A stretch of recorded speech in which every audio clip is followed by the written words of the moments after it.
que ça fait très très longtemps que je suis Jacques Rancière, que je me sens très très proche de ce penseur. C'est sans doute de l'offre intellectuelle et esthétique contemporaine, donc celle qui a le plus mon assentiment. Je me sens, voilà, il y a une espèce de proximité de tempérament presque, je dirais.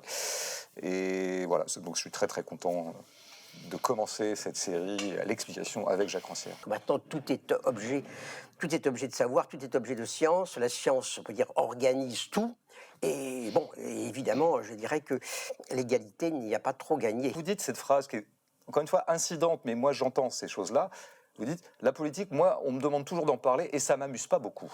Et moi, j'aime bien ce ça m'amuse pas beaucoup qui peut paraître vraiment le degré zéro de la pensée, mais en fait, pour moi, il y a tout Rancière dans ce truc. Les dernières années, quel moment de joie vous Je sais pas, souligneriez? Oui, enfin, comme tout le monde. Hein, je suis pas très original. Bon, on peut penser à tout, au printemps arabe, au mouvement des places, en France.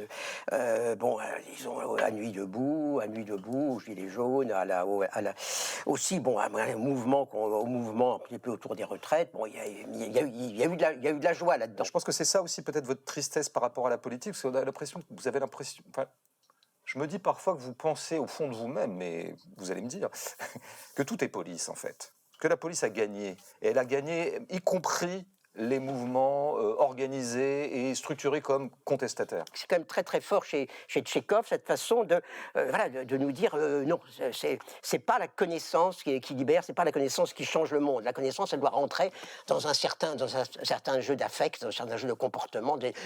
Et ça, je veux dire, c'est voilà, bon, la connaissance triste qui est, voilà, on peut dire vraiment qui règne aujourd'hui, c'est proprement la forme de consentement, bon, à l'ordre du monde. Voilà, bon, on vous explique en long et en large que tout est déterminé par le capital et qu'il faut tout changer, quoi. Et pour commencer à tout changer, on va voter Macron au second tour parce que au moins, voilà, comme ça, on se bat contre l'extrême droite.